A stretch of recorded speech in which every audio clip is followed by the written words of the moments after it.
बैंकों career academy के digital platform पर आप सभी का फिर से स्वागत है।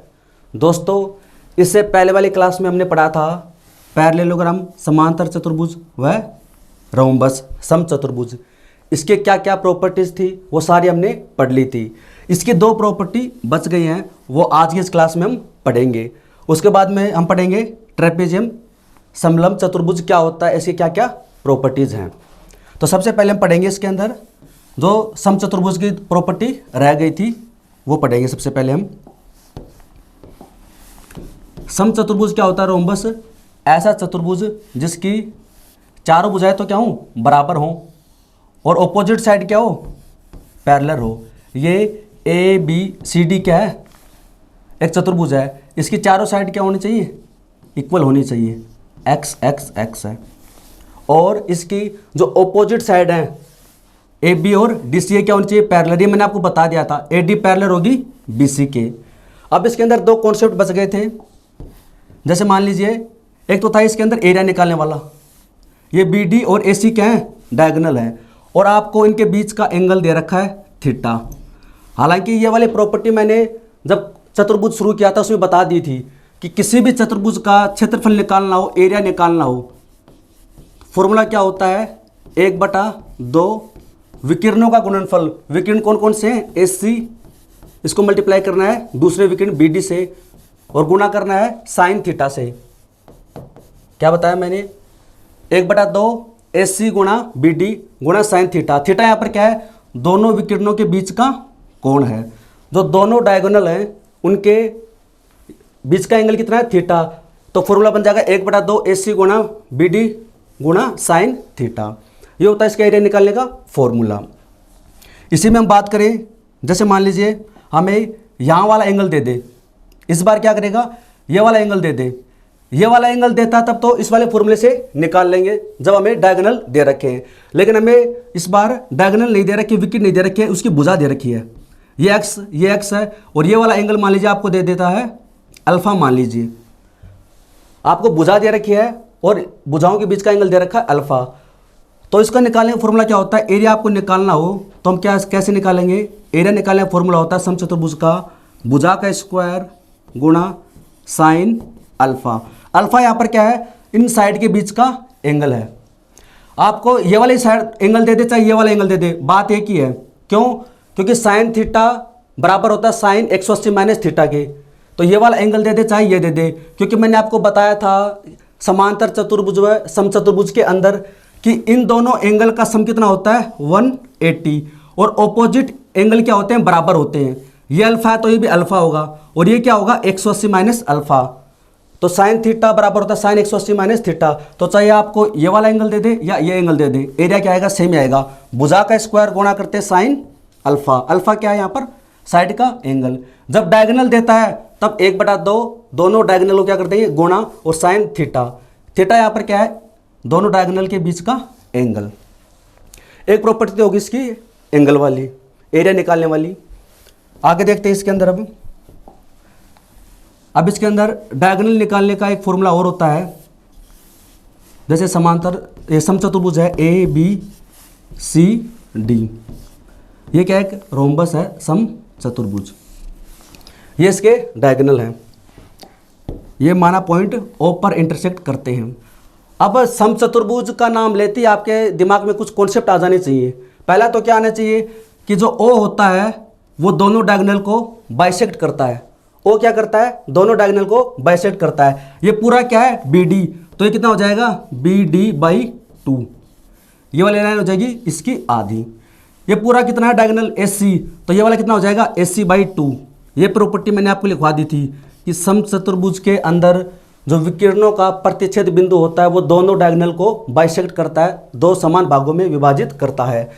और समचतुर्भुज के अंदर डायगोनल है वो 90 डिग्री पर क्या करते हैं, 90 डिग्री पर इंटरसेक्ट करते हैं। अब इसके अंदर आप देखोगे ना, जैसे मैंने यहाँ पर फॉर्मूला लिखवाया था 1/2 एस सी गुणा बी डी साइन थीटा। यहाँ पर थीटा का मान कितना होगा, 90 होगा। थीटा का मान कितना होगा, 90, और साइन 90 का मान कितना होता है, साइन 90 डिग्री का मान 1 होता है।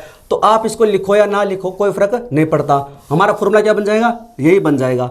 लेकिन ये वाला फॉर्मूला है वो प्रत्येक क्वाड्रिलेटरल में लगता है, प्रत्येक चतुर्भुज में लगता है, चाहे वो रेक्टेंगल हो, स्क्वायर हो, पैरेललोग्राम हो, रोम्बस हो, ये प्रत्येक के अंदर लागू होगा।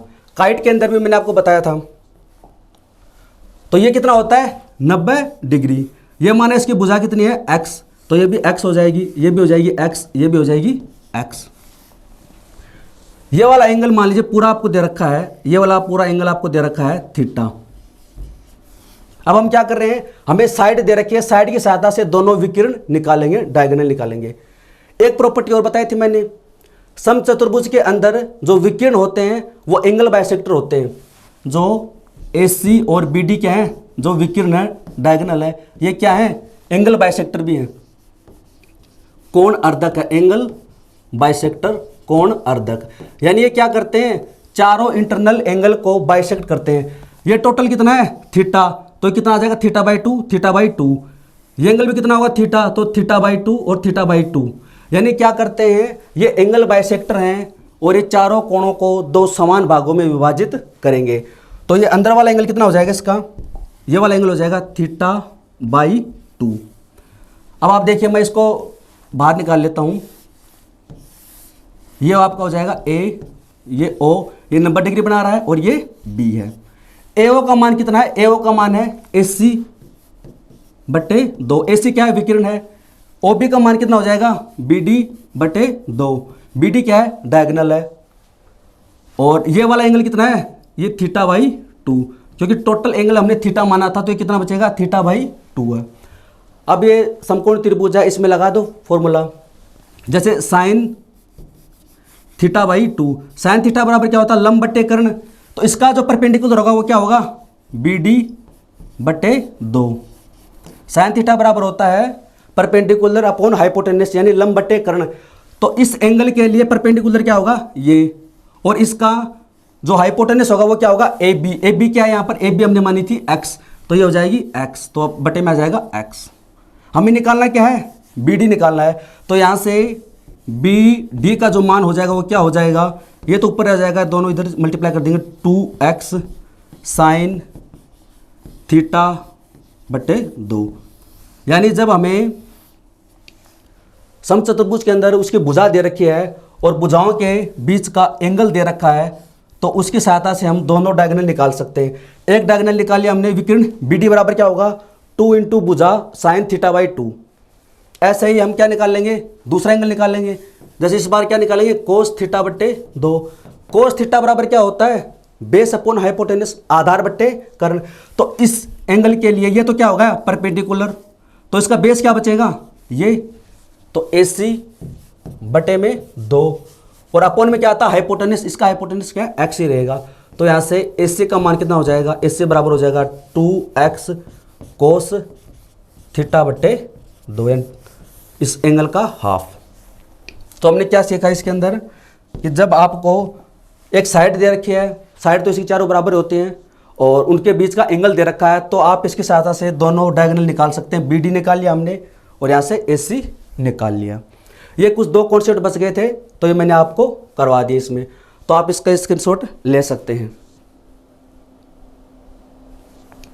तो ये दोस्तों आपका रोम्बस कंप्लीट हो गया। अब हम पढ़ेंगे कुछ इंपॉर्टेंट पॉइंट। एक टेबल बनवाऊंगा मैं आपको, उस टेबल को आपको याद रखना है। जैसे चतुर्भुज के फर्स्ट वीडियो में मैंने आपको बताया था कि जैसे आयत के मध्य बिंदुओं को मिलाने से क्या बनता है समचतुर्भुज, समचतुर्भुज के मध्य बिंदुओं को मिलाने से क्या बनता है आयत, स्क्वायर के मिड पॉइंट को मिलाने से क्या बनता है स्क्वायर। ये चीज़ आपको याद रखनी है। और किसी भी चतुर्भुज के मध्य बिंदुओं को मिलाने से क्या बनता है समांतर चतुर्भुज।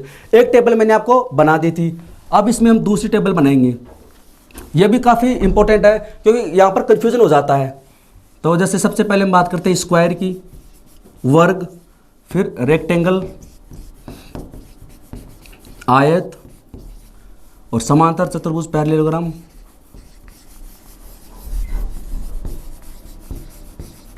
और रोम्बस। इनके बीच में कुछ प्रॉपर्टीज बनती हैं, वो आपको याद रखनी है इसके। जैसे सबसे पहले बात करते हैं डायगोनल, विकिरण बराबर होंगे या नहीं होंगे।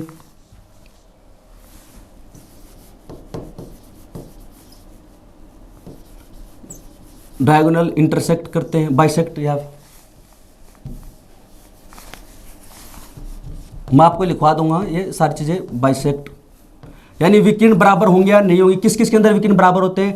और डायगोनल बाइसेक्ट यानी किस किस के अंदर है जो डायगोनल है वो समद्वि विभाजित होते हैं, दो इक्वल पार्ट में होते हैं। और इसमें लिखेंगे डायगोनल इंटरसेक्ट एट 90 डिग्री यानी 90 डिग्री पर इंटरसेक्ट करते हैं। और इसमें लिखेंगे diagonal angle bisector, angle bisector. मैं आपको हिंदी में बता दूंगा क्या क्या कहना चाह रहा है। देखिए ये चार हमने चतुर्भुज बना दिए, स्क्वायर, वर्ग, रेक्टेंगल, आयत, पैरेललोग्राम, समांतर चतुर्भुज, रोम्बस, सम चतुर्भुज। अब इसमें देखो सबसे पहले क्या डायगोनल विकिरण। तो विकिरण बराबर किस किस में होते हैं। अगर आपने सारे वीडियो देखे तो आप बता सकते हैं कि विकिरण है स्क्वायर के अंदर विकिरण क्या होते हैं, इक्वल होते हैं, बराबर होते हैं। रेक्टेंगल क्या होते हैं, इक्वल होते हैं, बराबर होते हैं। पैरेललोग्राम में बराबर नहीं होते, रोम्बस में बराबर नहीं होते। वर्ग व आयत के अंदर विकिरण बराबर होते, इन दोनों में बराबर नहीं होते। डायगोनल बाइसेक्ट कि जो विकिरण होते हैं, जैसे मैं कोई भी चतुर्भुज बना देता हूं तो ये डायगोनल मैंने बना दिए, तो ये जो यहाँ पर इंटरसेक्ट पॉइंट होता है इसका, ये क्या इसको दो भागों में विभाजित करता है, तो ये सभी के अंदर करता है। जैसे ये ए है, ये बी है, ये सी है, ये डी है, तो ओ ए बराबर होगा ओ सी के, ओ बी बराबर होगा ओ डी के। जो विकिरण होते हैं डायगोनल होते हैं वो बाइसेक्ट करते हैं, जहाँ पर एक दूसरे को प्रतिच्छेद करते हैं। अगर पहले वाले वीडियो देखे तो आप समझ पा रहे होंगे इसमें क्या कहना चाह रहा है। तो बाइसेक्ट करते हैं, इसके अंदर भी बाइसेक्ट करते हैं, इसके अंदर भी बाइसेक्ट करते हैं, इसके अंदर भी बाइसेक्ट करते हैं। यानी जहाँ पर दोनों विकिरण प्रतिच्छेद करेंगे उस पॉइंट को हम नाम देते हैं ओ। तो ओ है वो विकिरण को दो बराबर भागों में बांटेगा। जैसे ए सी है तो ओ उसको ओ ए और ओ सी बराबर भागों में बांटेगा। बी डी है तो ओ है उसको ओ बी बराबर ओ डी होगा। डायगोनल इंटरसेक्ट एट 90 डिग्री यानी मैं कहना चाह रहा हूं कि इसके अंदर जो डायगोनल है ये प्रतिच्छेद करेंगे, तो डायगोनल वो 90 डिग्री में प्रतिच्छेद किस किस में करते हैं, 90 डिग्री का एंगल किस किस में बनेगा, 90 डिग्री कहां पर बनेगा। तो अगर आपको ये पता चल जाएगा कि 90 डिग्री पर इंटरसेक्ट करेंगे तो वहां पर आप पाइथागोरस प्रमेय लगा सकते हैं। तो एक तो मैंने आपको अभी बताया था समचतुर्भुज के अंदर क्या करते हैं, 90 डिग्री पर इंटरसेक्ट करते हैं। इसके अंदर स्क्वायर के अंदर करते हैं क्या, 90 डिग्री पर इंटरसेक्ट करते हैं। आयत में नहीं करते, समांतर चतुर्भुज में नहीं करते। समचतुर्भुज व वर्ग के अंदर जो विकिरण होते हैं वो 90 डिग्री पर क्या करते हैं, इंटरसेक्ट करते हैं। डायगोनल एंगल बाइसेक्टर जो विकिरण होते हैं वो एंगल बाइसेक्टर होते हैं। एंगल बाइसेक्टर का मतलब जैसे ये चतुर्भुज है तो एंगल बाइसेक्टर का मतलब हो जाएगा ये टोटल एंगल मान लीजिए 100 का है तो एंगल बाइसेक्टर मतलब ये 50 में डिवाइड करेगा। ये टोटल 100 का है तो कितने का हो जाएगा, ये 80 का हो जाएगा। तो ये वाला जो डायगोनल है इसको 40 में डिवाइड करेगा। तो डायगोनल है वो एंगल बाइसेक्टर किस किस में होते हैं, ये एंगल बाइसेक्टर किस किस में होते हैं। स्क्वायर में होते हैं 45 डिग्री के होते हैं, रेक्टेंगल में नहीं होते, समांतर चतुर्भुज में नहीं होते, रोम्बस में होते हैं। इसमें डायगोनल है वो एंगल बाइसेक्टर होते हैं। अगर आपने ये वाले वीडियो देखे हैं जो मैंने बताए थे आपको तो आप इस टेबल को आसानी से समझ जाओगे इसको, किस में इक्वल होते हैं, बाइसेक्ट कहाँ पर करते हैं, 90 डिग्री पर इंटरसेक्ट किस किस में करते हैं, और जो डायगोनल है वो एंगल बाइसेक्टर किस किस में होते हैं। तो आप इसका स्क्रीनशॉट ले लें।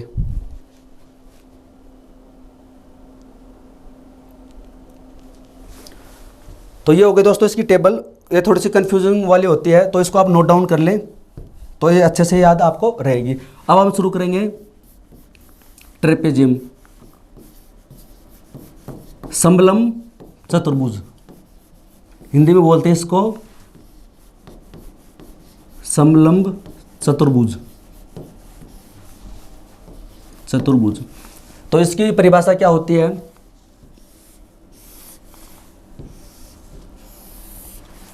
ये हमने एक समलंब चतुर्भुज बना दिया, इसका नाम दे दिया ए, ये बी, ये सी और ये डी। इसकी परिभाषा क्या होगी, ऐसा चतुर्भुज जिसके अंदर दो भुजा क्या हो, समांतर हो, बाकी दो भुजा असमांतर होनी चाहिए। ये इसकी परिभाषा के अंदर शामिल है। इसकी दो भुजा तो क्या होंगी, समांतर होंगी। तो हमने यहाँ पर मानना है कि ए बी क्या है, पैरेलल है डी सी के, ये तो क्या होंगी, समांतर होंगी। बाकी जो दो भुजा हैं ए डी और बी सी वो क्या होंगी, समांतर नहीं होंगी। ये दो भुजा तो क्या होनी चाहिए, समांतर, और दो भुजा क्या होनी चाहिए, असमांतर हैं। दूसरी बात, ए बी और डी सी इक्वल नहीं हो सकते। ए बी है is not equal D C, ये बराबर भी नहीं होंगे, क्योंकि बराबर हो जाएंगे तो फिर समलंब चतुर्भुज बनेगा नहीं।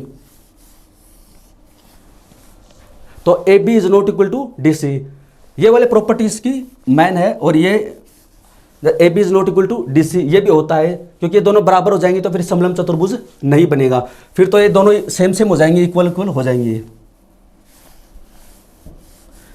तो ये बन गया हमारा ट्रेपेजियम। ये बेसिक चीजें थी। इसकी परिभाषा आप लिखना चाहो तो कि ऐसा चतुर्भुज जिसकी केवल दो भुजा क्या हो, समांतर हो, बाकी दो अन्य भुजाएं असमांतर होती हैं। इसको हमने नाम दे दिया जैसे ए साइड, इसको नाम दे दिया बी साइड। अब हम पूरे ट्रेपेजियम के अंदर इसको ए ही मानेंगे और इसको बी मानेंगे, ताकि फिर जब आप फॉर्मूले याद करते हो तो कन्फ्यूजन नहीं होना चाहिए कि ए कौन सा होगा, बी कौन सा होगा। हम इसको ए बी सी डी ही लिखेंगे, ऊपर से शुरू करेंगे ए बी सी डी, इसको मानेंगे ए और इसको मानेंगे बी है। तो ये वाले साइड इसकी मान लीजिए सी है, तो ये क्या होगी डी। सामान्यतः ये दोनों इक्वल नहीं होती हैं, एक कंडीशन में होती है, उसको बोलते हैं आइसोसेल्स ट्रेपेजियम, समद्विबाहु समलंब, वो हम बाद में पढ़ेंगे। नॉर्मली ये इक्वल नहीं होती हैं, अगर इक्वल हो जाएंगे तो फिर बन जाएगा आइसोसेल्स ट्रेपेजियम। तो ये समांतर रेखाएं हैं, तो इनके बीच की हाइट मान लीजिए क्या है, एच। तो बेसिक कॉन्सेप्ट इसका, जैसे सबसे पहले हम बात करते हैं परिमाप की। इसका पेरीमीटर क्या होगा, इसका जो परिमाप है पेरीमीटर क्या होता है, चारों भुजाओं का योग। तो मैं लिख सकता हूं कि A plus B plus C plus D, ये तो क्या हो जाएगा, इसका परिमाप हो जाएगा। इसके एरिया की बात करते हैं, क्षेत्रफल की हम बात करते हैं। इसका जो एरिया होगा, इसका जो क्षेत्रफल होगा, ये काफ़ी इंपॉर्टेंट है। समलंब चतुर्भुज का क्षेत्रफल आपको पता होना चाहिए, ये होता है 1/2। समांतर भुजाओं का सम, समांतर भुजा कौन सी है, ए प्लस बी, और इनटू समांतर भुजाओं के बीच की दूरी। परिमाप तो पता है, सिंपल सा, चारों भुजाओं का योग हो जाएगा। एरिया की बात करते हैं, ट्रेपेजियम का जो एरिया होता है वो होता है 1/2 ए प्लस बी। ए प्लस बी क्या है, समांतर रेखाओं का योग, सम ऑफ पैरेलल लाइंस, और एच यहां पर क्या है, समांतर रेखाओं के बीच की दूरी। तो ये आप नोट डाउन कर लिए, इसका एरिया निकालने का फॉर्मूला। तो आप इसका एक बार स्क्रीनशॉट ले लें।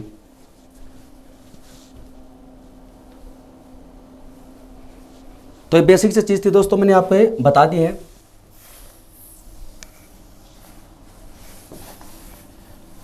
तो अब हम बात करते हैं इसके अंदर, जैसे एक प्रश्न सोल्व करते हैं। आपको ये साइड दे रखी है, मान लीजिए 10 सेमी, ये साइड दे रखी है 15 सेमी, और इसकी हाइट दे रखी है 7 सेमी। तो इसका एरिया निकालना हो तो कैसे निकालेंगे, 1/2 पैरेलल लाइंस का सम 10 + 15, और इसको मल्टीप्लाई करना है इन दोनों के बीच की हाइट, समांतर रेखाओं के बीच की हाइट कितनी मानी, 7 सेमी। तो 1/2 यहाँ से हो जाएगा 25, 15 10 25 × 7। तो 25 × 7 कितना होता है, 175, 175 डिवाइड कर देंगे 2 से, कितना आ जाएगा 87.5 सेमी स्क्वायर। तो अगर आपको पैरेलल लाइंस एक दे रखी है 10 सेमी, दूसरी दे रखी है 15 सेमी, इनके बीच की हाइट दे रखी है 7 सेमी, तो आप ट्रेपेजियम का एरिया निकाल सकते हैं। ये तो अभी अपन बेसिक पढ़ रहे हैं, बाकी मैंने आपको बताया था इसके बाद में जो अगली क्लास होंगी, दो क्लासों में ओनली हम चतुर्भुज के ऊपर बेस्ड जो क्वेश्चन है, जो हमने पढ़े हैं, जो एसएससी के द्वारा पूछे गए हैं, वो 2 क्लासों में हम पूरे क्वेश्चन सोल्व करेंगे। तो ये होगा इसका एरिया निकालने का फॉर्मूला। ये बेसिक से चीजें थी, हालांकि एरिया वाले पर काफी प्रश्न बनते हैं। अब हम इसके और कॉन्सेप्ट देखते हैं।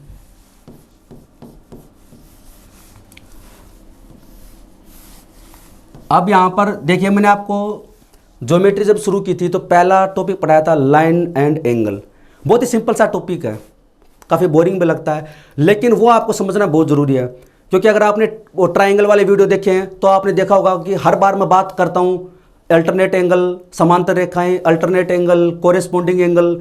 तो अगर आपने वो चीज़ें सीख ली कि शीर्षाभिमुख कोण कहाँ बनता है, अल्टरनेट एंगल कहाँ बनता है, संगत कोण कहाँ बनता है, उनका यूज कैसे करते हैं, तो आप ये आसानी समझ पाओगे। काफ़ी चीज़ें आप समझ पाओगे इसके अंदर। अब देखिए ये पैरेलल लाइन है, ये क्या है, A B C D. A B C D एक ट्रेपेजियम है। समलंब चतुर्भुज का नाम आते ही आपके दिमाग में आना चाहिए कि ये दोनों पैरेलल होंगी। ये दोनों क्या होंगी, पैरेलल होंगी। सामने वाले को बताने की जरूरत ही नहीं है, बस ट्रेपेजियम का मतलब आप समझ जाओ कि ये दोनों क्या होंगी, पैरेलल होंगी। और इसके अंदर जो AC है ये क्या बन जाएगा, इसका डायगोनल। BD क्या बन जाएगा, डायगोनल विकिरण है। माना ये दोनों पॉइंट O पर इंटरसेक्ट करती हैं, दोनों डायगोनल है वो O पर इंटरसेक्ट करती हैं। अब आप देखना ये दोनों क्या है, पैरेलल है। अब देखिए ये समांतर रेखाओं के बीच में एक तिर्यक रेखा, क्या बन गया, अल्टरनेट एंगल।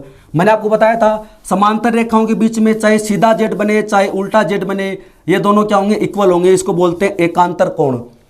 तो अगर आप ये वाला एंगल थीटा लेते हो तो ये कितना हो जाएगा, थीटा। आप ये एंगल x लेते हो तो कितना हो जाएगा, x हो जाएगा। जेड और सीधा बने चाहे उल्टा बने, समांतर रेखाओं के बीच होना चाहिए। ये दोनों लाइन क्या होनी चाहिए, पैरेलल होनी चाहिए। तो क्या बन गया, एकांतर कोण, अल्टरनेट एंगल।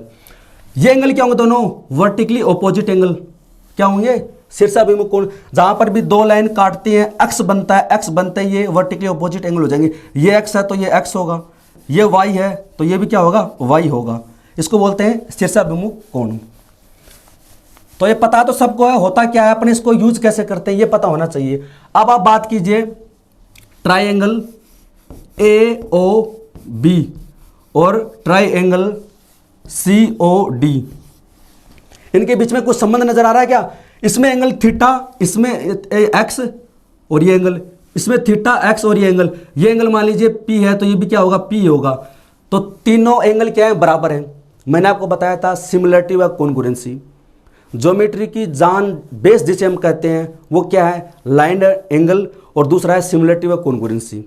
सिमिलरिटी व कॉन्ग्रुएंसी आपने सीख ली कि कैसे अप्लाई करते हैं। कुछ पॉइंट आप याद रखो, मैंने आपको बताए भी थे। जैसे जहां पर भी एंगल बाइसेक्टर का नाम आ जाए, जहां पर भी पैरेलल लाइन आ जाए, वहां पर सिमिलरिटी कॉन्ग्रुएंसी लगाने की कोशिश करो। प्रश्न बहुत आसान हो जाता है। हम पढ़ेंगे आगे सर्किल। सर्किल के अंदर तो इतनी प्रॉपर्टी लगेंगी सिमिलरिटी व कॉन्ग्रुएंसी की, आप पूछो मत, बहुत ज़्यादा। क्योंकि सिमिलरिटी कॉन्ग्रुएंसी आपने सीख ली कहाँ पर लगती हैं तो काफ़ी आसान हो जाता है। अब देखिए इसके अंदर संबंध बन गया। ये दोनों क्या होंगे, ये दोनों ट्रायंगल होंगे, समरूप होंगे, सिमिलर होंगे। क्यों? क्योंकि इसके तीनों एंगल क्या है, बराबर हैं। और जब तीनों एंगल बराबर, एंगल का मतलब शेप, तो इनकी शेप बराबर, शेप का मतलब इनका रूप बराबर है, ये होंगे समरूप हो गए। तो अब आप यहां से कह सकते हो कि देखिए इसमें x के सामने क्या है, OC। तो चलो ऊपर से शुरू करते हैं। x के सामने क्या है, OA, तो OA बटे में, इसमें x के सामने है OA, तो इसमें x के सामने क्या है, OC। इनका रेशियो बराबर होगा। इसमें थीटा के सामने क्या है, OB, तो इसमें थीटा के सामने क्या है, OD। इसमें P के बराबर क्या है, AB, और इसमें P के बराबर क्या है, DC। ये रेशियो हमेशा बराबर होगा।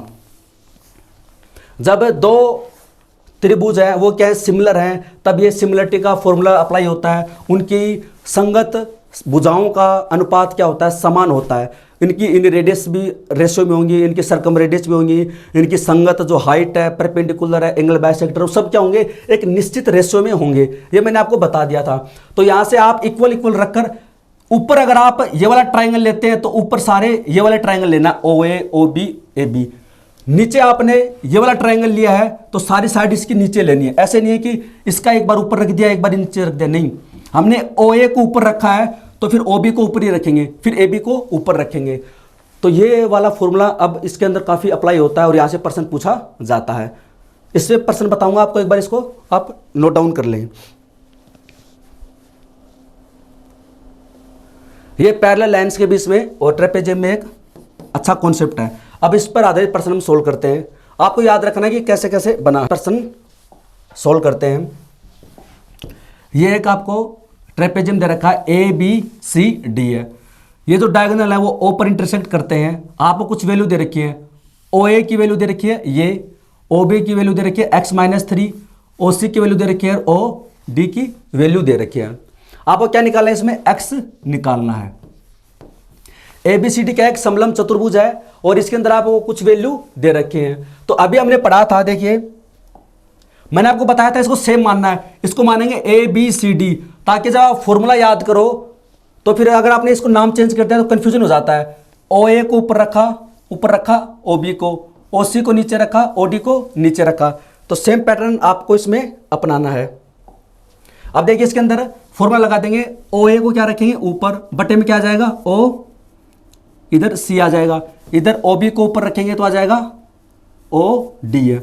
हमारे पास में वैल्यू किसके है, इन चारों की वैल्यू है, ए बी की और डी सी की हमारे पास में वैल्यू नहीं है तो हम वो आगे नहीं लिखेंगे। ओ ए का मान कितना है, ओ ए का मान है 3x माइनस 19 बटे ओ सी का मान कितना है x minus 5 equal O B का मान कितना है x माइनस 3 बटे ओ डी का मान कितना है 3। अब क्या करेंगे, क्रॉस मल्टीप्लाई कर देंगे, 3 से मल्टीप्लाई करेंगे कितना आ जाएगा, इधर इसको 3 से मल्टीप्लाई करेंगे तो 9x माइनस 57 इक्वल होगा, इन दोनों को मल्टीप्लाई कर देंगे तो आ जाएगा x स्क्वायर और माइनस का 8x प्लस 15।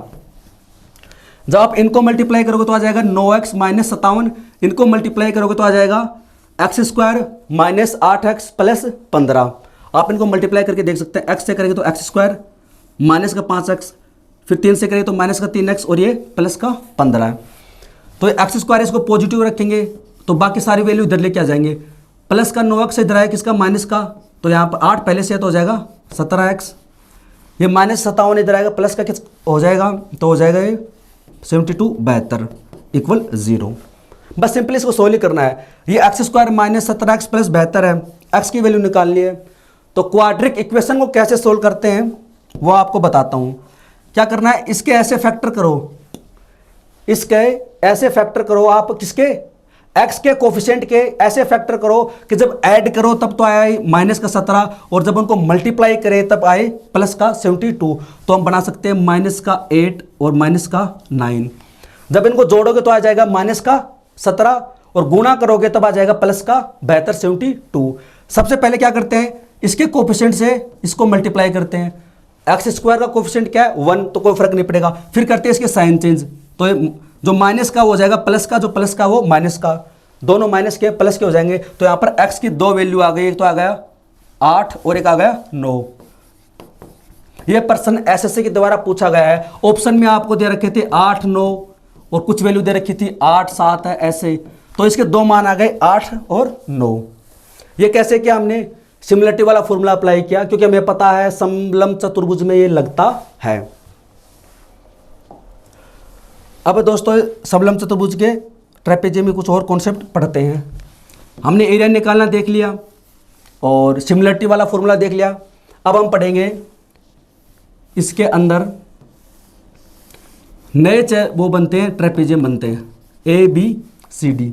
ए बी सी डी क्या है, एक ट्रेपेजियम है, समलंब चतुर्भुज है। अब क्या करेंगे हम, ए डी व बी सी के मिड पॉइंट ले लेंगे, इसका कोई ना कोई मध्य बिंदु होगा, इसको नाम दे दिया ई, इसको नाम दे देंगे एफ और इनको मिला देंगे।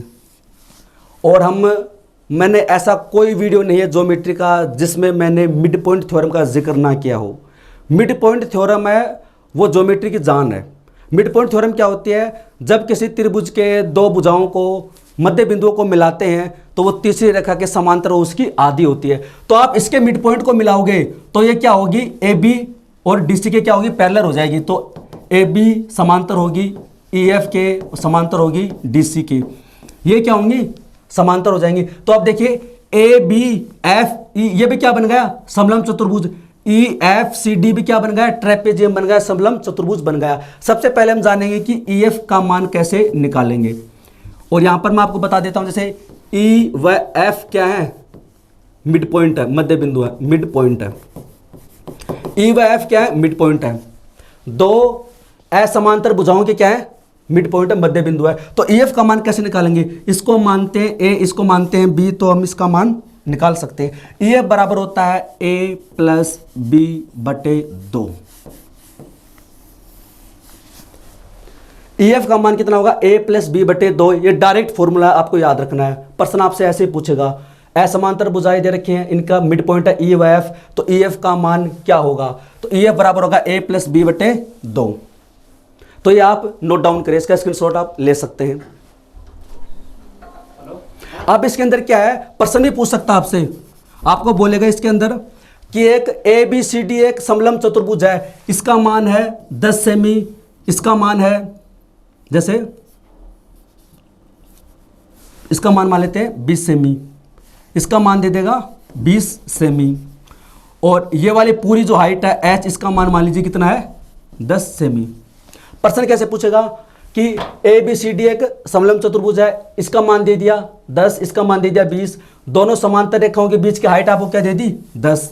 इस बार आपसे वो या तो ये पूछेगा कि ई एफ का मान बताओ, तो ई एफ का मान क्या होगा, सबसे पहले ई एफ का मान हो जाएगा a प्लस बी बटे 2, ए का मान कितना 10 प्लस बी का मान कितना 20 बटे 2, तो 30 बटे 2 कितना हो जाएगा 15 सेमी।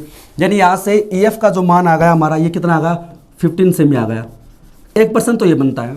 दूसरा ये बनता है कि वो आपसे ये पूछ लेगा कि ई एफ सी डी, ये भी क्या है एक ट्रेपेजियम है, समलंब चतुर्भुज, इसका एरिया बताओ। आपसे क्या पूछ लेगा, इसका एरिया पूछ लेगा। इसका एरिया कैसे निकालोगे आप, एरिया निकालने का फॉर्मूला होता है 1/2 समांतर भुजाओं का योग। समांतर भुजाएं कौन सी हैं, ए बी है, ई एफ है, डी सी है। आपसे पूछा कौन सा है, ये वाला पूछा, ये वाला, तो इसकी समांतर भुजा कौन सी, ई एफ, इसका मान कितना 15 प्लस डी सी कितना 20। समांतर भुजाओं का योग गुणा समांतर भुजाओं के बीच की दूरी, ये टोटल डिस्टेंस कितनी है 10 है, तो ये वाली कितनी हो जाएगी 5 हो जाएगी। कैसे हो जाएगी 5, ये सिमिलरिटी के फॉर्मूले से हो जाएगी। अगर आप सिमिलरिटी लगाओगे तो ये कितनी हो जाएगी 5 हो जाएगी, तो इसका मान कितना हो जाएगा 5h, तो 1/2, वो ये कितना हो जाएगा 35 गुणा 5, तो कितना आ जाएगा 25 2 15 बटे 2, तो कितना आ जाएगा 8 दूनी 16, वही 87.5 आ जाएगा सेमी स्क्वायर। सही है, 87.5 सेमी स्क्वायर है। यानी आपको ये वाली वैल्यू दे दी, ये वाली वैल्यू दे दी और पूरी हाइट दे दी। अब आपसे क्या पूछ लेगा, इसका एरिया पूछ लेगा। कॉन्सेप्ट आप याद रखो, सबसे पहले कि एरिया निकालना है तो समांतर भुजाओं का योग, तो सबसे पहले ये वाली समांतर भुजा निकालो, फिर इसकी हाइट। अगर मिड पॉइंट है तो हाइट क्या हो जाएगी, हाफ हो जाएगी। अगर मिड पॉइंट नहीं है तब कैसे करेंगे, वो आगे आपको मैं बताऊंगा। फिर अगर आपसे ये वाला पूछे तो ये वाला लगा देंगे 1/2 10 और ये वाली वैल्यू और इसकी हाइट, इससे भी निकल जाएगा। तो हमने क्या सीखा, मिड पॉइंट हो तो ई एफ कैसे निकालते हैं। इसी में ऐसे कॉन्सेप्ट बनते हैं इसके अंदर। तो इसके अंदर क्या था, असमांतर भुजाओं का मध्य बिंदु ले लिया। इस बार क्या करेंगे, इस बार हम ई एफ का मान है कहीं और लेकर देखेंगे। जैसे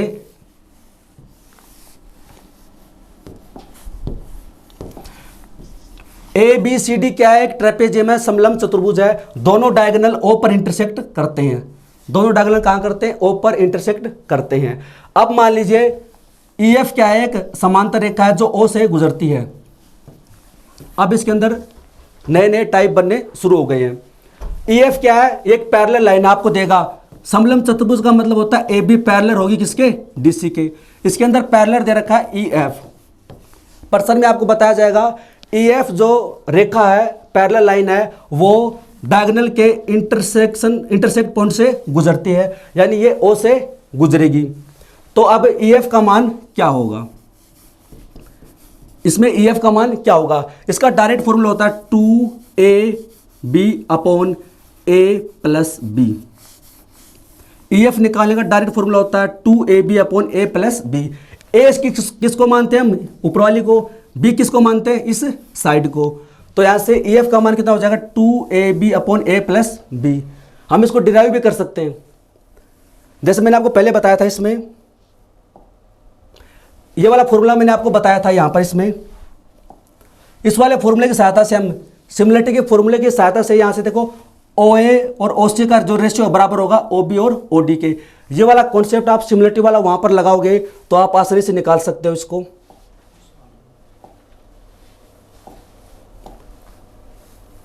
तो यहां पर अगर ये कॉन्सेप्ट आप लगाओगे, ओ ए और ओ सी का रेशियो बराबर होगा ओ बी और ओ डी के रेशियो से, तो आप ये आसानी से निकाल सकते हो कि ई एफ का मान 2ab/a + b कैसे होता है।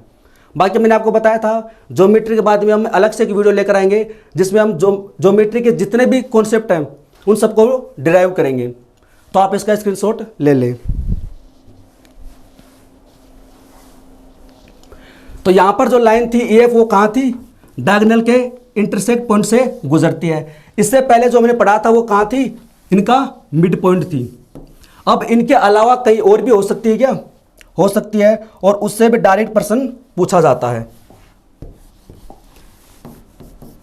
हम क्या लेंगे, एक ट्रेपेजियम लेंगे ए बी सी डी। मैंने आपको बताया था इसका जो नाम है आपको सेम रखना है। ऊपर वाली साइड क्या लेते हैं हमेशा ए, नीचे वाली क्या लेते हैं बी है। इस बार क्या है, जो ई एफ लाइन है वो असमांतर रेखाओं को किसी निश्चित रेशियो में डिवाइड करती है। माना वो रेशियो क्या है, एम अनुपात एन, एम अनुपात एन। प्रश्न क्या है इस बार हमारा, ये कह रहा है कि ए बी सी डी क्या एक समलंब चतुर्भुज है, ट्रेपेजियम है। इसके अंदर ई एफ एक समांतर रेखा है जो असमांतर रेखाओं को एम अनुपात एन में विभाजित करती है, और इस पर प्रश्न पूछा जाता है। तो यहाँ से हम लिख सकते हैं कि ए बी है वो पैरेलल होगी किसके, ई एफ के, ये समांतर होगी किसके, डी सी के। जो ई एफ है वो ए डी व बी सी को एम रेशियो एन में विभाजित करती है। यह आपको इसमें याद रखना है, एम अनुपात एन में विभाजित करती है। तो यहाँ से ई एफ का मान पूछे कैसे निकालेंगे, यहाँ से हमें पूछे कि ई एफ का मान क्या होगा। तो इसको याद करने का तरीका ये होता है, ऊपर क्या है एम, इसको गुणा कर देंगे बी से। सबसे पहले लिया ऊपर वाला रेशियो एम, उसको मल्टीप्लाई करेंगे बी से, प्लस अब नीचे वाला ले लेंगे, ये वाला रेशियो कितना है एन, इसको मल्टीप्लाई करेंगे ऊपर वाली साइड से ए से, बटे में आ जाएगा एम प्लस एन। क्या निकालना हमें, ई एफ निकालना है। ई एफ क्या है, दोनों समांतर रेखाओं के एक पैरेलल लाइन है जो अनपैरेलल लाइन है ए डी व बी सी को एक एम अनुपात एन में इंटरसेक्ट करती हैं। तो यहाँ से ई एफ का मान क्या होगा, M into B plus N into A upon M plus N. इसलिए मैंने आपको बताया था कि आप इनको सेम साइड मानना, ऊपर मानेंगे ए और इधर मानेंगे बी। ये एम लिया तो ये इधर बी लेंगे, ये एन लिया तो इधर ए लेंगे। हम इसको डिराइव भी कर सकते हैं। एक बार आप इसका स्क्रीनशॉट लें, नोट डाउन करें इसको, फिर मैं आपको डिराइव करके बताता हूं। तो ये वाला फॉर्मूला है, हम इसे डिराइव भी कर सकते हैं। सिमिलरिटी का जो फॉर्मूला है वो पूरी ज्योमेट्री में लगेगा। अगर आपने उसको यूज करना सीख लिया तो उसकी सहायता से आप बड़ी आसानी से ज्योमेट्री के प्रश्नों को सोल्व कर सकते हैं। अब देखिए एम अनुपात एन में ये विभाजित करता है, तो ये क्या हो जाएगा, डायगोनल हो जाएगा इसका। तो हम इसमें जैसे इसको नाम दे देते हैं ये ओ।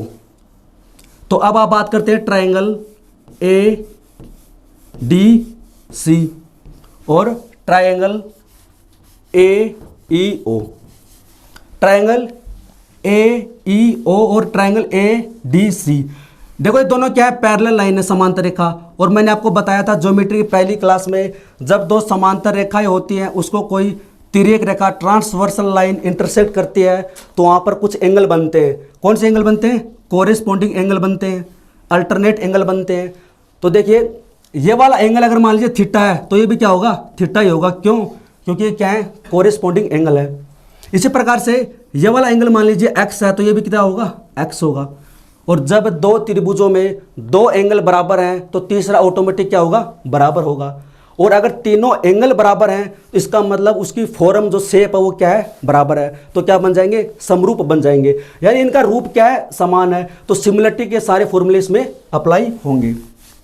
तो यहाँ से आप इसमें कह सकते हैं कि दोनों ट्राइंगल क्या होंगे, सिमिलर होंगे। ये क्या है, सिमिलर का साइन है। तो सिमिलरिटी के इसमें फॉर्मूले अप्लाई कर देंगे। अब इसकी संगत भुजा लेंगे ए ई का मान कितना है, एम बटे इसकी संगत भुजा क्या है, ये वाली, तो एम प्लस एन। इसकी ये वाली साइड लेते हैं तो इसकी फिर ये वाली साइड लेंगे। पहले हमने क्या लिया, ए ई लिया, ये वाली साइड ली, फिर क्या लेंगे, बटे में ए डी है। उसके बाद हमें ये वाली निकाल लिया ई ओ। हमने क्या लिया इसमें, ई ओ लिया, तो फिर क्या लेंगे, डी सी। और डी सी का मान कितना है, ये वाला डी सी का मान लिया हमने बी। इसको हम क्या मानते हैं, बी, इसको क्या मानते हैं, ए। तो यहाँ से एक कॉन्सेप्ट तो इसका ये बन गया। तो यहाँ से आप कह सकते हैं कि ई ओ का जो मान होगा वो क्या होगा, M into B upon M plus N होगा। ई ओ का मान आ गया। अब क्या निकालेंगे, ओ एफ का मान निकालेंगे। इस वाले ट्रायंगल की सहायता से। इस बार ट्रायंगल कौन सा लेंगे, ए बी सी। इस बार हम ट्रायंगल लेंगे ए बी और सी लेंगे। दूसरा ट्रायंगल कौन सा लेंगे, O C F. Triangle O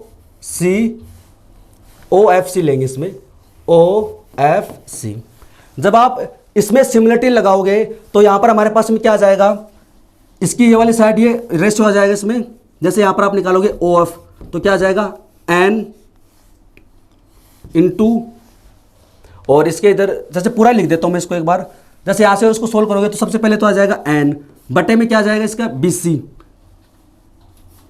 B और सी इक्वल क्या होगा रेशियो के, इसका इधर वाला रेशियो कौन सा हो जाएगा ओ एफ, और इसके बटे में क्या जाएगा ए बी, यानी इसका मान कितना माना था हमने ए। यहां पर हमने क्या लिया था, ये एन लिया था, तो ये पूरा कितना हो जाएगा एम प्लस एन हो जाएगा। बीसी का मान कितना हो जाएगा, मैं यहां से बीसी का मान लिख सकता हूं एम प्लस एन। तो यहां से हमारा ओ एफ का मान क्या हो जाएगा, यहां से ओ एफ का मान हो जाएगा N into A upon M plus N. ये ओ एफ का मान हो गया, ये किसका होगा ई ओ का मान हो गया। हमें क्या निकालना है, ई एफ निकालना है, ई एफ निकालना है। ई ओ का मान आ गया ये वाला, ओ एफ का मान आ गया उधर से, दोनों को जोड़ेंगे। देखिए अपोन में क्या है, इसमें एम प्लस एन है, इसमें भी क्या है एम प्लस एन, यानी दोनों का जो हर है वो क्या है बराबर है, तो ये एलसीएम आ जाएगा एम प्लस एन। इधर से आ जाएगा एम बी प्लस इधर से आ जाएगा एन ए, ये किसका मान हो जाएगा ई एफ का मान हो जाएगा। यही मैंने आपको बताया था कि जब भी ई एफ निकालना हो ऊपर वाला रेशियो ले लो, ये वाली साइड ले लो एम गुणा एन प्लस ये वाली साइड लोगे तो इसके उल्टा जो रेशियो है वो लोगे एन गुणा ए, बटे में क्या आ जाएगा एम प्लस एन। तो ये हमने इसको डिराइव कर दिया है, तो आप इसका स्क्रीनशॉट ले सकते हैं।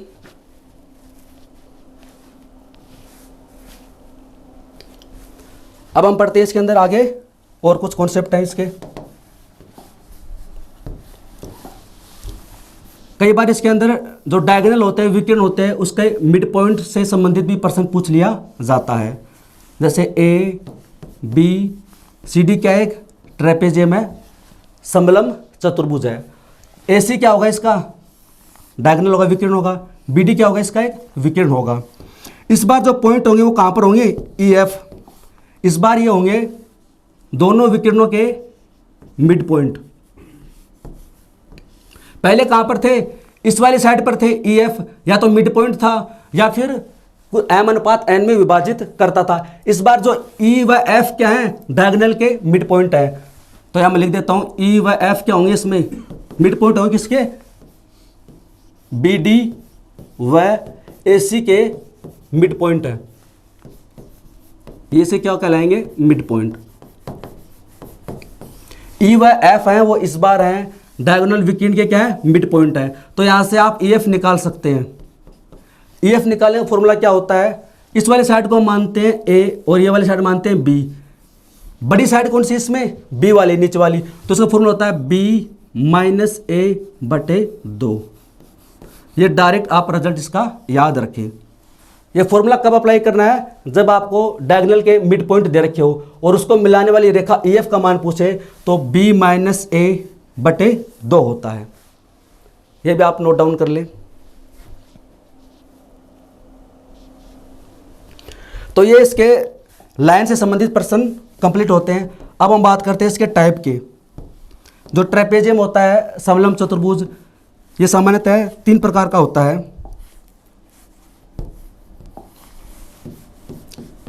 ट्रेपेजियम होता है समलम चतुर्भुज, ये 3 टाइप का होता है। एक तो हमने पढ़ लिया नॉर्मल, अभी जो हमने पढ़ा था ट्रेपेजियम, जैसे हमने ट्रेपेजियम बनाया था शुरुआत के अंदर, अगर आपको याद है ये ए बी सी डी, ये वाली साइड हमने ए मानी थी, ये क्या मानी थी बी मानी थी। और उसमें मैंने आपको बताया था कि यहाँ पर जो ए डी है वो पैरेलल नहीं है और इक्वल भी नहीं है बी सी के। ए डी है वो बी सी के इक्वल नहीं होगी, यानी 2 अनपैरेलल लाइन है, असमांतर रेखाएं हैं, वो क्या इक्वल नहीं है। ये बन गया नॉर्मल ट्रेपेजियम। इसके सारे कॉन्सेप्ट हम पढ़ चुके हैं, परिमाप कैसे निकालते हैं, एरिया कैसे निकालते हैं। इसमें दूसरा होता है राइट ट्रेपेजियम यानी समकोण समलंब चतुर्भुज। समकोण का मतलब यानी 90 डिग्री एंगल बनेगा इसमें, समकोण समलंब चतुर्भुज। समकोण का नाम आते समझ जाना कि इसके अंदर एंगल बनेगा 90 डिग्री का। तो इसके अंदर इस बार किस बार ऐसे बनेगा, ये लाइन ए बी है अपनी ऊपर, तो एक एंगल बनेगा 90 डिग्री का। तो ऐसे यहां से क्या आएगा, एक 90 डिग्री का एंगल, और ये वाली लाइन हो जाएगी यहां से डी सी। क्या पढ़ रहे हैं हम, राइट ट्रेपेजियम। ये दूसरा टाइप है, हिंदी बोलते हैं समकोण समलंब चतुर्भुज। समकोण का नाम आते ही मतलब एंगल कितने का होगा, 90 डिग्री का। तो एक एंगल आपको बनाना पड़ेगा इसमें 90 डिग्री का। तो ये एंगल बन गया 90 का, तो ये भी ऑटोमेटिक क्या हो जाएगा, 90 का हो जाएगा।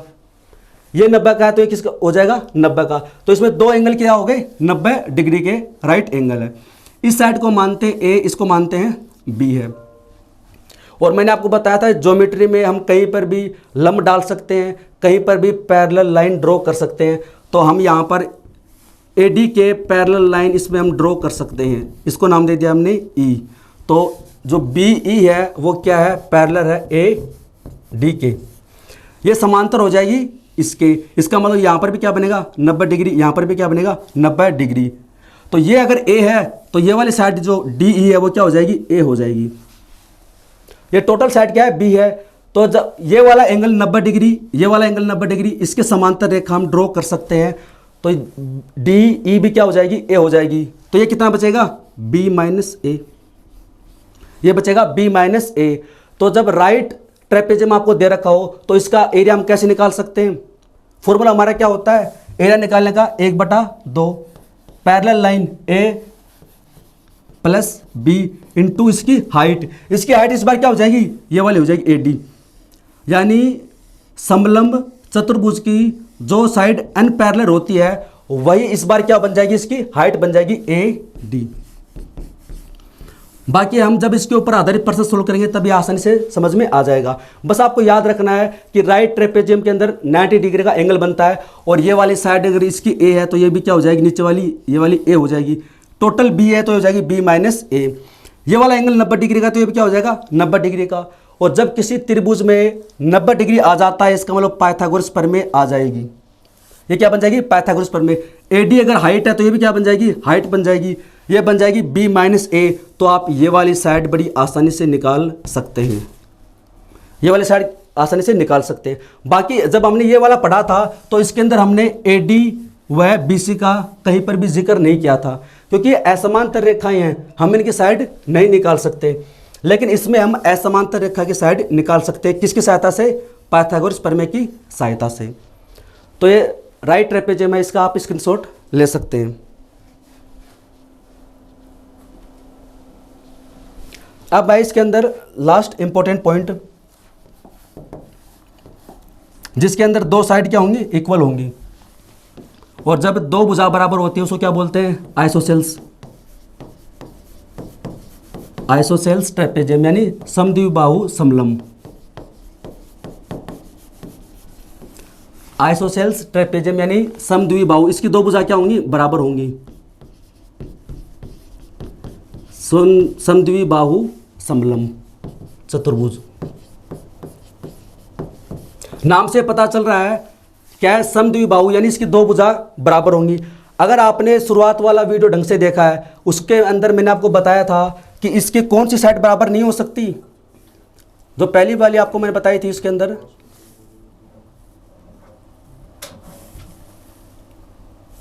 जो पहली वाली मैंने आपको इसमें बताया था फर्स्ट के अंदर, इसमें मैंने आपको यहां पर लिखवाया था कि ये जो साइड होती हैं,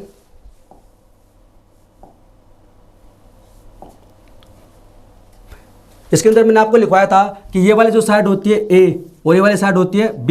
यहां पर बताया था मैंने कि A है वो कभी भी B के इक्वल नहीं हो सकती। अगर ये इक्वल हो जाएगी तो ये ट्रेपेजियम नहीं बनेगा। तो अब इसके अंदर कौन सी साइड बराबर होगी, तो यहां से आप इसमें निकाल सकते हैं।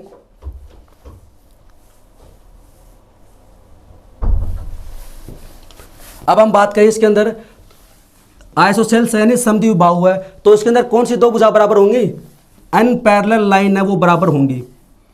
अगर आपको इसकी डेफिनेशन याद है अच्छे से, तो आप समझ सकते हैं कि कौन सी साइड इसकी बराबर होंगी। ए बी सी डी क्या है, ट्रेपेजियम है। आइसोसेल्स का मतलब ये वाली साइड मानते हैं हम ए, तो ये क्या हो जाएगी, बी हो जाएगी। ये दोनों कभी बराबर नहीं हो सकती, ये दोनों बराबर नहीं होंगी, तो बराबर कौन सी होंगी फिर, ए डी और बी सी। तो माना इसका मान कितना है, सी, तो इसका मान कितना हो जाएगा, सी हो जाएगा। तो यहां से हम लिख सकते हैं कि इसके अंदर ए डी इक्वल होगा बी सी के। अगर किसी समलंब चतुर्भुज की दो भुजा बराबर दे रखी है, इसका मतलब कौन सा है, आइसोसेल्स ट्रेपेजियम है, तो इसकी कौन सी साइड बराबर होंगी, जो एन पैरेलल है, तो ए डी बराबर होगा बी सी के। अगर ये दोनों बराबर है तो यहां पर कॉन्सेप्ट क्या लगेगा, दो एंगल भी बराबर होंगे, कौन से, ये वाले दोनों एंगल इसमें बराबर होंगे, एंगल सी इक्वल होगा एंगल डी के। ये प्रॉपर्टीज हैं, ये आपको डायरेक्ट याद रखनी पड़ेंगी।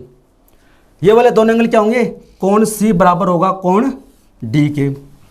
फिर हम बात करते हैं इसके अंदर, अगर हम पैरेलल लाइन ड्रॉ करें इसमें, इस लाइन के यहां पर जैसे अब लंब डालते हैं, यहां पर ये वाला, ये 90 डिग्री पर लंब है और ये क्या है, 90 डिग्री पर लंब है, ठीक है। ये अगर ए है तो ये क्या होगा, ए ही होगा, इसको नाम दे देते हैं हम ई, इसको नाम दे देते हैं एफ। ये वाली साइड अगर ए बी ए है तो ई एफ भी क्या होगा, ए होगा। बाकी बचा कितना, ये पूरी टोटल साइड कितनी है, बी। ये वाली साइड अगर इसकी एक्स होगी तो ये वाली साइड भी क्या होगी, एक्स होगी। किस में होगी, समद्विबाहु समलंब के अंदर। तो आप यहां से कह सकते हैं कि इसमें जो डी ई है वो बराबर होगा एफ सी के, और इसका मान कितना होगा, हमने इसमें मान लिया एक्स होगा, और x प्लस ए प्लस एक्स का बराबर क्या होगा, a होगा, क्योंकि ये साइड अपन कितनी, वो b होगा, ये साइड कितनी मानते हैं, b मानते हैं। और ये 90 डिग्री है तो ये क्या होगा, 90 डिग्री होगा। ये वाली साइड क्या है इसमें c, ये क्या है x, ये क्या है इसकी हाइट। अब आप ये वाला ट्रायंगल देखिए, ये इसकी हो जाएगी हाइट, ये x और ये c, क्या बन गए, सर्वागसम त्रिभुज बन गई। इसमें भी सेम प्रॉपर्टी लगेगी। लेकिन हमारे लिए यहाँ पर काम की बात क्या है, एक तो ये है कि ये दोनों साइड बराबर होंगी, दोनों एंगल बराबर होंगे, और इसके दोनों डायगोनल भी बराबर होंगे। इसके जो दोनों डायगोनल हैं, ए सी है, विकर्ण बराबर होगा किसके, बी डी के। किसके अंदर, आइसोसेल्स ट्रेपेजियम के अंदर, समद्विबाहु समलंब के अंदर। इसके अंदर आपको तीन ही पॉइंट याद रखने हैं, ये दोनों साइड बराबर होंगी, ये दो एंगल बराबर होंगे, कौन से, नीचे वाले, और ए से बराबर होगा बी डी के। फिर आप ये देख सकते हैं ये वाला जो ट्रायंगल है बी एफ सी, ये कॉन्ग्रुएंट होगा ए ई डी के। कॉन्ग्रुएंट का मतलब इनकी सारी चीज़ें क्या होंगी, बराबर, एरिया बराबर होगा, इसका पेरीमीटर बराबर होगा, इन radius, circum radius, angle bisector, median सब क्या होंगी, बराबर होंगी। तो आप इसका स्क्रीनशॉट ले लें। दोस्तों आज के लिए बस इतना ही है, हमने क्वाड्रिलेटरल खत्म कर दिया है। अगली जो 2 क्लासें होंगी वो इसके ऊपर बेस्ड सारे क्वेश्चन होंगे जो एसएससी के द्वारा पूछे गए हैं। तो दोस्तों वीडियो देखने के लिए धन्यवाद, थैंक यू सो मच।